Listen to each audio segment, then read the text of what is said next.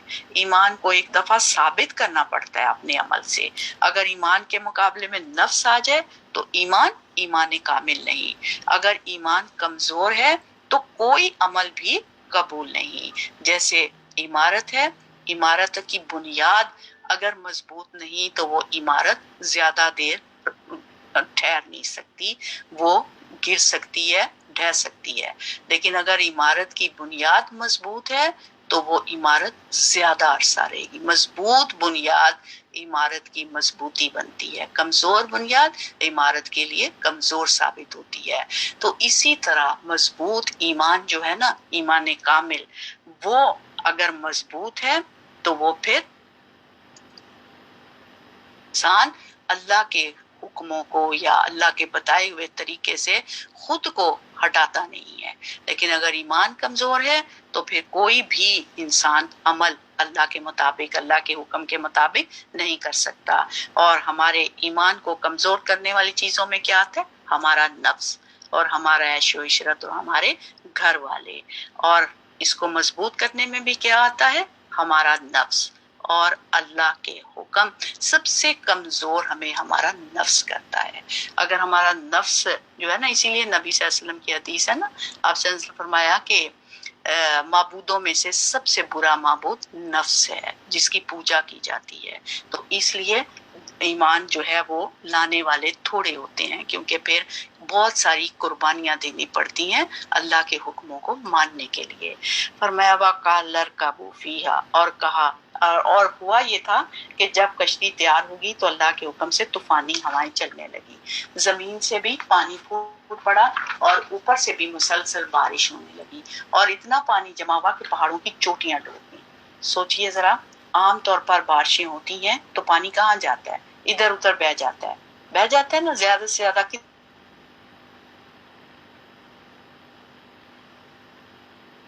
پانی کبھی سیلاب طوفان بھی آ جائے، زیادہ سے زیادہ دو یا تین منزل ہو گیا ہو جو جاتا ہے۔ لیکن یہ تو خاص قسم کا طوفان تھا کہ جس میں ہر چیز لیول ہوگی، پہاڑوں تک کو اس نے ڈبو دیا۔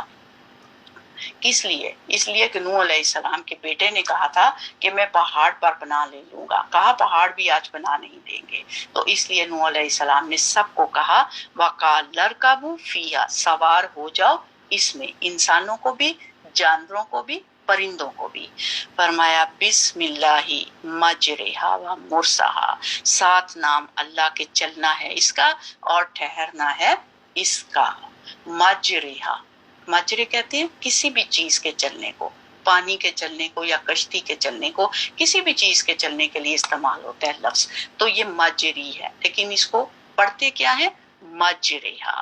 اس کی رے کو اس کی مطلب ری کو رے پڑھتی ہے امالہ کے ساتھ۔ امالہ کہتے ہیں مائل کرنا، ساتھ اس کو امالہ کے پڑھتے ہیں۔ یہ قرآن کی قرات ہے۔ قرآن مجید میں یہی ایک مقام ہے جس میں ری کو اور رے پڑھتے ہیں، اور یہ قرآن کسی بھی قاعدے قانون کا پابند نہیں، اور یہ اس بات کی دلیل ہے کہ جیسے جبرائیل علیہ السلام نے نبی صلی اللہ علیہ وسلم کو دیا، آپ نے ایسے ہی آگے سنایا، اور اسی طرح آگے روایت ہوا، ہم تک بھی ویسے ہی پہنچا۔ اور اسے یہ بھی پتہ چلتا ہے کہ قرآن صرف کسی کتاب سے ریڈنگ کر کے نہیں پڑھا جا سکتا، اس کے لیے استاد کا پڑھ کر سنانا اور پھر شاگرد کا پڑھنا سیکھنے کے لیے دونوں ہی بے حد ضروری ہیں۔ اس لیے یہ بڑی خوش قسمتی ہوتی ہے استاد کے لیے بھی کہ اس کو شاگرد ملے، اور شاگرد کے لیے بھی کہ اس کو استاد ملتا ہے۔ اس لیے کوشش کیا کریں کہ اللہ نے آپ کو ان خوش قسمت لوگوں میں شامل کیا ہے تو ضرور سنایا کریں، کوئی ذہن میں سوال ہو تو ضرور پوچھا کریں، کیونکہ یہ علم اس سے آپ آگے اس میں مزید سیکھ سکتے ہیں۔ اگر آپ نے پوچھا نہیں، سنایا نہیں، وہ یہ محسوس نہ کیا کریں کہ میں سب میں کیسے سناؤں۔ یہاں کی اگر ہم نہیں سنائیں گے نا تو ہمیں خود کو نہیں پتا چلے گا کہ ہم کتنا صحیح پڑھ رہے ہیں۔ کوشش کیا کریں کہ آپ سنایا کریں تاکہ آپ کو پتہ چلے کہ آپ نے کہاں پہ غلطی کی ہے، کیونکہ جب تک استاد آپ کی غلطی نہیں نکالے گا نا، آپ نہیں سیکھ سکتے کہ یہ صحیح ہے یا غلط ہے۔ تو یہ دونوں ہی بے حد ضروری ہیں، استاد اور کا پڑھ کر سنانا اور شاگرد کا پڑھنا سیکھنے کے لیے۔ ورنہ اگر قاعدے قانون کے اعتبار سے پڑھیں تو پھر اس کو کیا پڑھیں گے؟ مجری۔ یہ ایک ہی لفظ ہے جس کو ایک طریقے سے پڑھا جاتا ہے، اور مجری کا مطلب مجرے، اس کو مجری نہیں ہم پڑھیں گے کیونکہ بس یہ آیا ہی اسی طرح سے ہے۔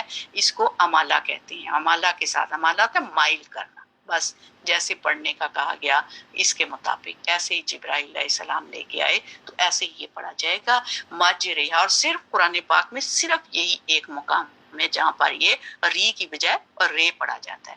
بسم اللہ مجرہا و مرساہا، اللہ کے حکم کے ساتھ ہی اس کا چلنا ہے اور اس کا ٹھہرنا ہے۔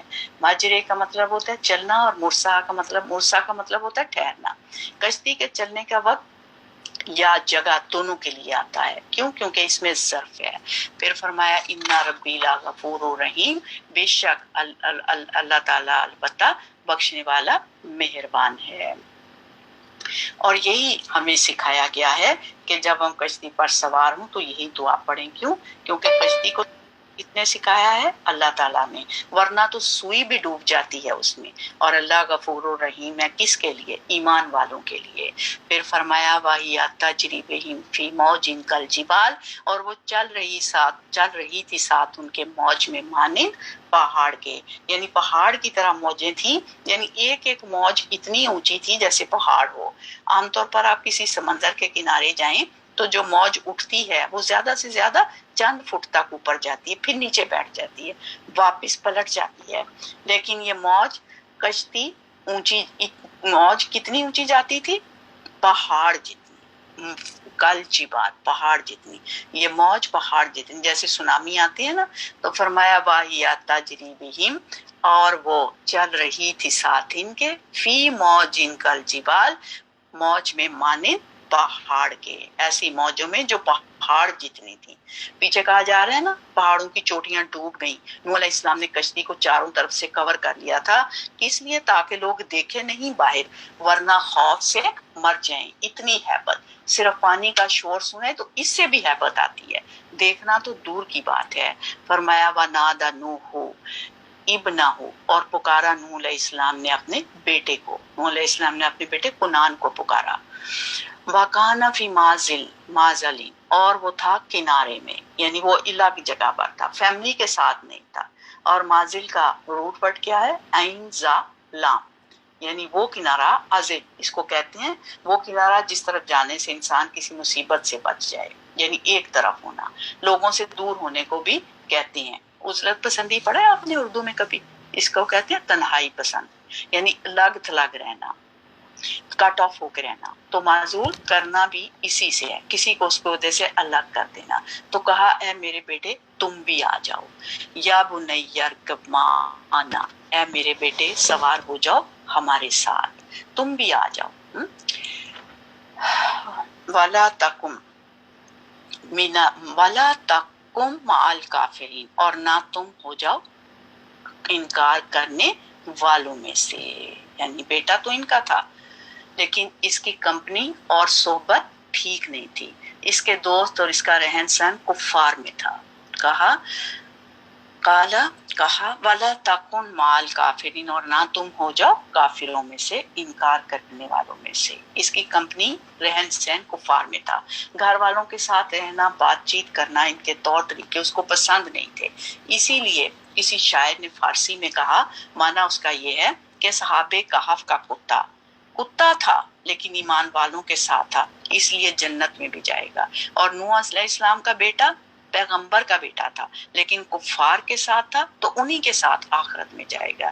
جیسے حدیث میں آتا ہے نا، انسان اسی کے ساتھ ہوگا جس سے وہ محبت کرتا ہے، جس کی کمپنی میں وہ رہتا ہے۔ اسی لیے بچوں کی تربیت میں جو اہم ترین چیز ہے وہ کیا ہے؟ ان کی کمپنی، کہ ان کے دوست کیسے ہیں۔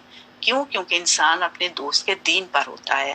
بعض اوقات ہم کہتے ہیں اوپن مائنڈیڈ ہونا چاہیے، ہر طرح کے دوست ہونے چاہیے، ٹھیک ہے آپ ہر ایک سے ملیں، لیکن انسان ہر ایک سے محبت نہیں کر سکتا۔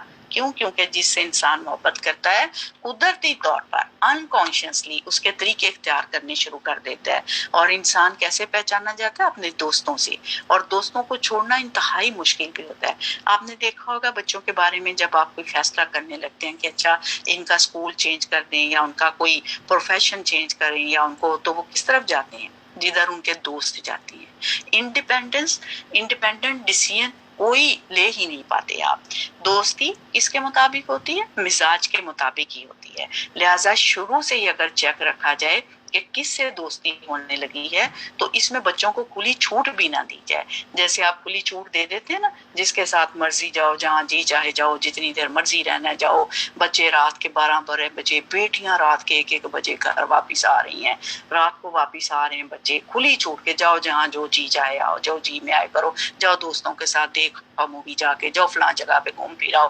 بھی ہم اوپن مائنڈیڈ لوگ ہیں، ہونی چاہیے آزادی، ہونی چاہیے لیکن لمٹس کے اندر. جو ٹائمنگز، جو لمٹس اللہ نے دی ہیں اس کے مطابق. کھلی چھوٹ نہیں ہونی چاہیے کہ ٹھیک ہے جو کرو. آپ جس بھی معاشرے میں رہتے ہوں گے وہاں 2 طرح کے لوگ ہوں گے. کسی بھی معاشرے میں، چاہے وہ اسلامی معاشرہ ہو یا غیر اسلامی، دلوں کا حال تو اللہ ہی کو پتہ ہے نا، کون اچھا ہے اور کون نہیں. لیکن تعلق سب سے ہوگا انسان کا. لین دین، بزنس، جاب، پارٹنر، مختلف کام اکٹھے ہی کریں گے. لیکن وہ لوگ جن کے ساتھ آپ اپنا فری ٹائم گزارتے ہیں، کھاتے پیتے ہیں، لین دین کرتے ہیں، محبت کے رشتے ہوتے ہیں، وہ صرف اہل ایمان کے ساتھ ہی ہونے چاہیے. دلی تعلق پیچھے بھی کئی دفعہ ہم پڑھ چکے ہیں نا کہ دلی تعلق، دلی دوستی جو ہے نا وہ ہر ایک کے ساتھ نہیں ہونی چاہیے، وہ صرف اہل ایمان کے ساتھ ہونی چاہیے. دوست آپ پر اثر انداز ہوتے ہیں، آپ کو انفلوئنس کرتے ہیں. ہاں اگر آپ کا ایمان اتنا سٹرونگ ہے کہ آپ دوسروں کو انفلوئنس کریں تو جائیں ان کے پاس اور ان کو انفلوئنس کریں اور دیکھیں وہ آتے ہیں آپ کی طرف. جن کے اندر خیر ہوگی وہ آئیں گے آپ کی طرف، نہیں تو کیا ہوگا؟ وہ آپ کو کھینچ لیں گے اپنی طرف. یعنی یہ دوستی کا معاملہ ایسا ہوتا ہے یا تو آپ دوسروں میں زوم ہو جاتے ہیں یا وہ آپ میں زوم ہو جاتے ہیں. تو جو سٹرونگ ہوگا وہ دوسرے کو اپنی طرف کھینچ لے گا. تو ہمارے بچوں کے ایمان اتنے سٹرونگ کہاں ہیں؟ کہاں سے ہیں کہ وہ ان کو کھینچ لے آئیں؟ تو اس لیے پہچان کرانا بہت ضروری ہے. بہرحال آپ صرف کوشش کر سکتے ہیں، دعا کر سکتے ہیں کی ہوگی. وہ جو پوری قوم کے لیے درد رکھتے تھے، دن رات ان کے لیے تڑپتے تھے اور ان کو آگ سے بچانا چاہتے تھے، کیا وہ اپنے بچے کو نہیں بچانا چاہتے ہوں گے؟ کیا وہ منع نہیں کرتے ہوں گے؟ کیا وہ نہیں روکتے ہوں گے؟ سب کچھ کرتے ہوں. لیکن ہدایت تو اللہ کے ہاتھ میں ہے، اللہ کے ہاتھ میں ہے نا. انسان صرف کوششیں کر سکتا ہے، اس لیے کسی کو بلیم بھی نہیں کیا جا سکتا کہ اس نے ضرور لاپرواہی برتی ہے اسی لیے اس کے بچے خراب ہو گئے ہیں. بعض اوقات پیئر پریشر اتنا شدید ہوتا ہے کہ جو معصوم بچے ہوتے ہیں وہ نہیں لے سکتے اس کو. تو یہاں نوح علیہ السلام کے 4 بیٹے تھے، 3 ان کے ساتھ اور پھر یہ ہے کہ ماں بھی نہیں تھی نا اس طرف. اس سے بھی فرق پڑتا ہے. گھر میں بھی آپ دیکھیں کچھ بچوں کی انکولیشن باپ کی طرف ہوتی ہے، کچھ کی ماں کی طرف. کچھ باپ کی زیادہ سنتے ہیں، کچھ ماں کی زیادہ سنتے ہیں. اور اگر ماں اور باپ دونوں میں کانفلکٹ ہو تو پھر اور پارٹی بازی ہو جاتی ہے، پھر ایک دوسرے سے فائدہ اٹھاتے ہیں. تو بہرحال نوح علیہ السلام نے دین کی طرف بلایا، پھر آخری کوشش کی کہ بیٹے آ جاؤ اور کافروں کے ساتھ نہ رہو. لیکن بیٹے نے کیا جواب دیا وہ اب ہم انشاءاللہ اگلی کلاس میں پڑھیں گے کیونکہ اب ٹائم ہو گیا. تو یہیں سے پھر انشاءاللہ کنٹینیو کریں گے. وآخر دعوانا ان الحمدللہ رب العالمین. ربنا تقبل منا انک انت السمیع الدعاء وتب علینا انک انت التواب الرحیم. وصلی اللہ تعالی علی خیر خلقہ محمد وعلی آلہ وصحبہ وآل بیتہ اجمعین برحمتک یا ارحم الراحمین. سبحانک اللہم وبحمدک نشہد ان لا الہ الا انت نستغفرک ونتوب الیک. اللہم انا نعوذ بک، اللہم انا نعوذ بک، اللہم انا نعوذ بک من کل عمل یخزینا. یا اللہ ہمیں ہر اس عمل سے بچانا جو ہمیں رسوا کرنے والا ہو.